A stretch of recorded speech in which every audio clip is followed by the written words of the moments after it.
video is part of the Recreation Inspiration Open Challenge. This month's theme is fruit and or bee, and I'll jump in with some more information after the first project. Project number 1. I call this project Honeybee, using an old fall sign that was previously painted white. The original there in the bottom left-hand corner was done by Brenda from Rustic and Lace DIY for her 5 Adorable Bee decor video. And this calendar has some really nice images that I'm sure I'm going to be using later on this year. For now, we're going to rip that page out and trim it to fit the sign.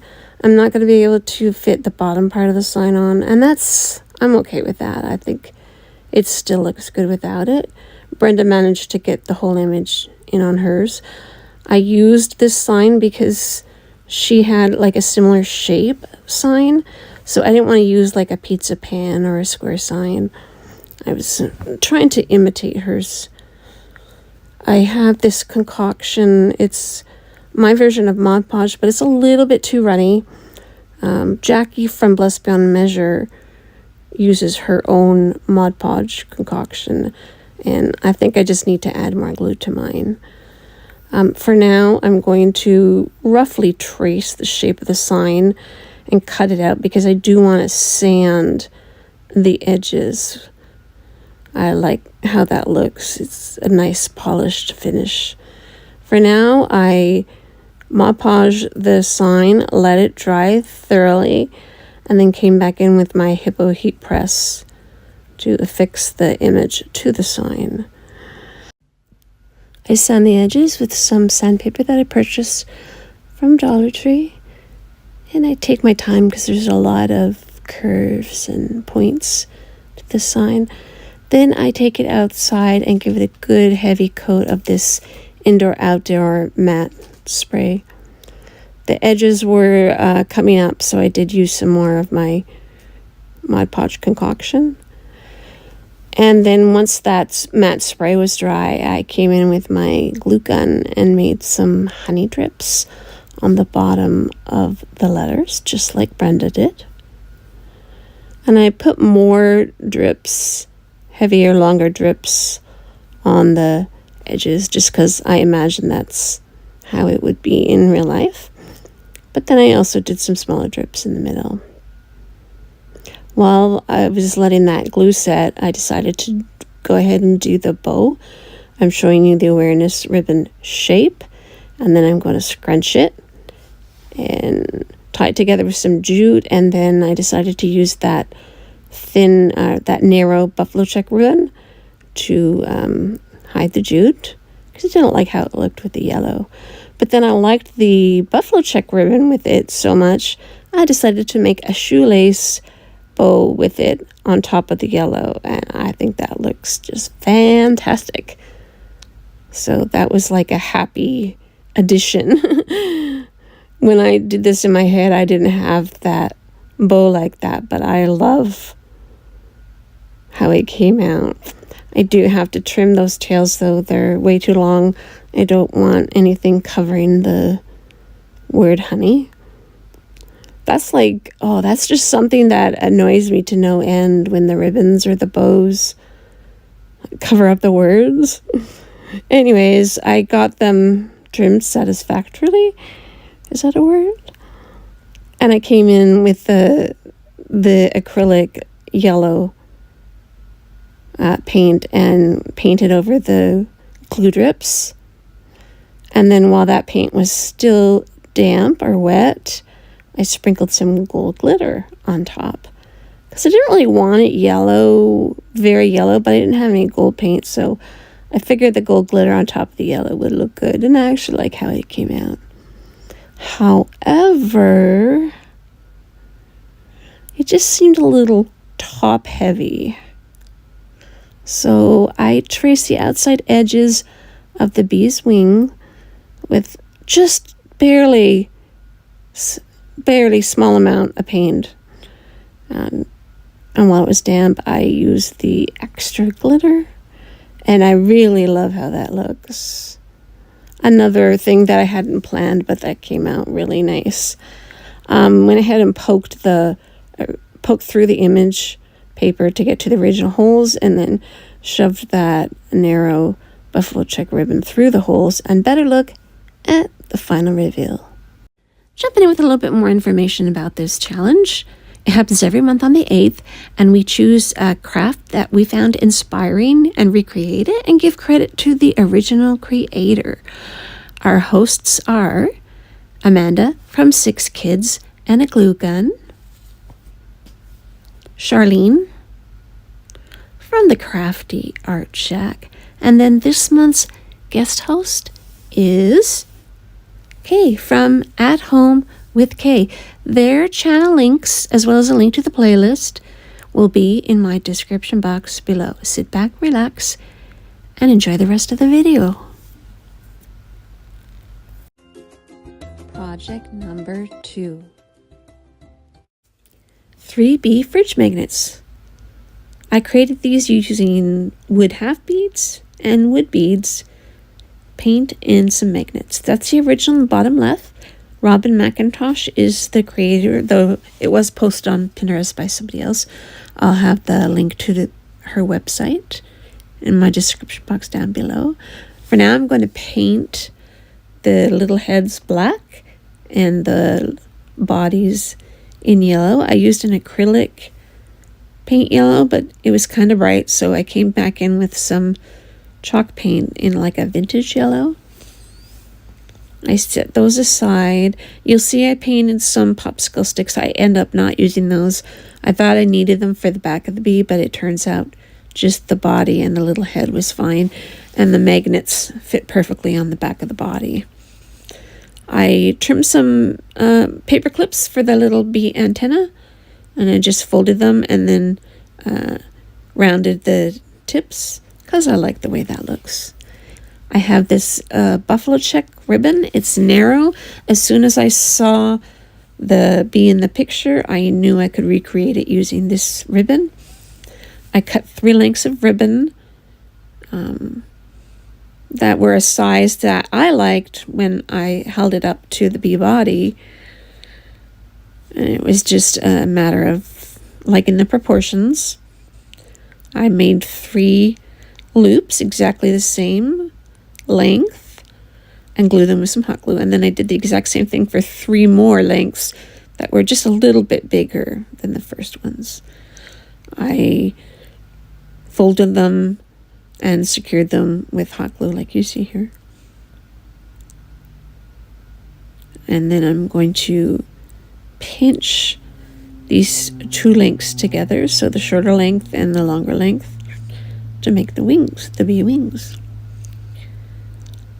So I pinched them together and kind of like tried to center them. And then when I liked how it looked, I grabbed some of my floral wire and I secured the 2 loops with some floral wire. You could probably use, jute twine or chenille stem or something, but I thought floral wire would work best because I'm going to be gluing them all together at the end anyway, so I didn't want a whole heap of glue sticking out all over the place. So I secured all 3 with some of this floral wire and trimmed the ends.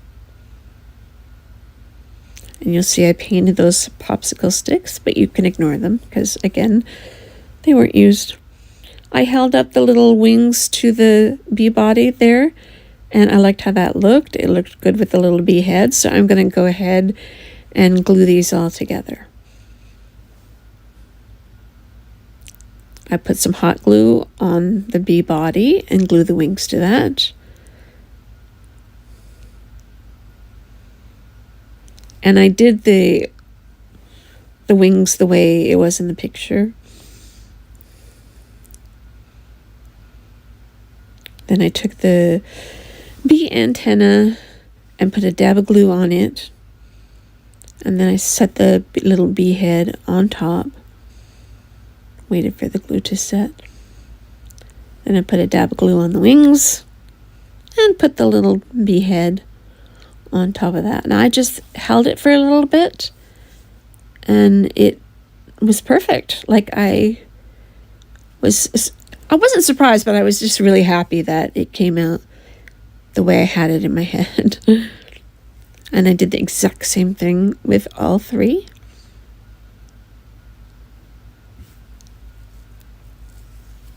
And then I came in with my little Funsel's chalk marker in black. And I do 3 stripes just like the original. And I must have chose a size that was pretty much the same as the original because 3 stripes fit perfect. Love the way these turned out. I'm putting the magnets on the back. They fit perfect. And there you have it, 3 bee fridge magnets. And I will give you a closer look at the final reveal. Project number 3.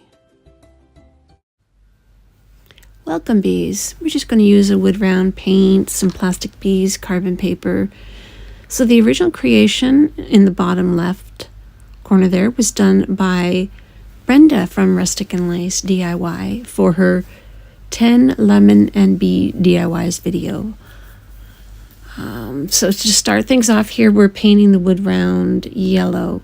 It's the Folk Art vintage yellow or mustard yellow. Not sure exactly what the name of the color is, but it took me about 10 minutes here, I swear, just to get 2 lines in the middle. Like I kept measuring it and changing it and putting tape down, pulling it up. So I finally got something I was happy with.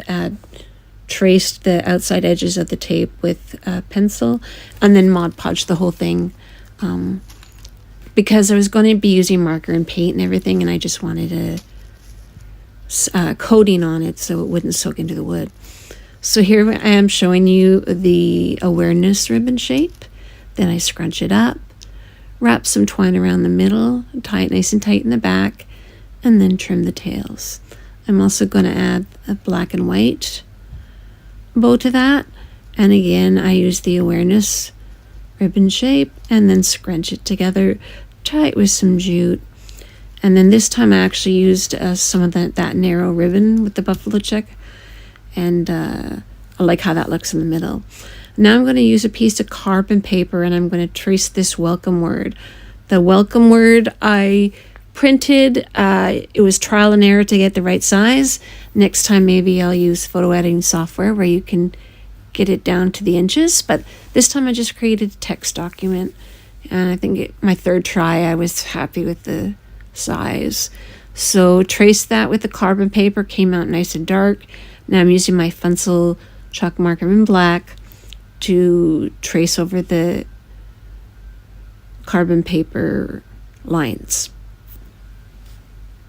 And if you think of this more as an image than as writing, you might be stressing less, because a lot of people stress about their handwriting. So think of it as an image. You're just using, it's just lines and paint. I'm filling in the marker lines with some Folk Art chalk paint in ink. And I'm just going to fast forward through all this here. It definitely gives you a more crafted, hand-lettered look. But that was sort of the theme of this particular project. Here's these plastic bees that I got off Amazon. I don't have the same supplies as Brenda did for hers, so I'm substituting here.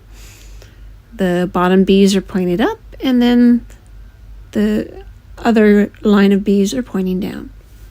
That's kind of how Brenda's was. I was just trying to copy the pattern.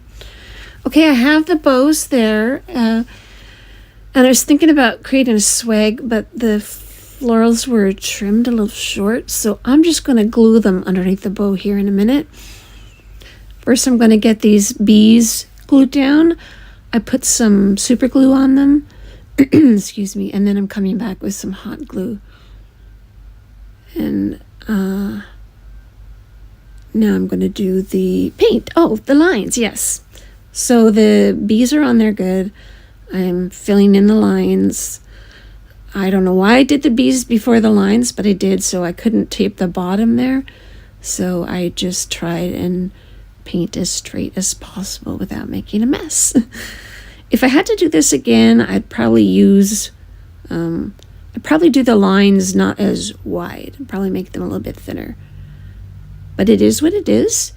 I'm going to hot glue the bow at the top, and then going to come in with the florals that I chose and just glue them underneath the bow there. Excuse me. Okay, that's how it looks. I'm going to flip it over and tie some knots on the end of that ribbon, and then staple the ribbon down because the bow is going to hide the staples. And then I'll just put a little dab of glue where the knot is, and better look at the final reveal.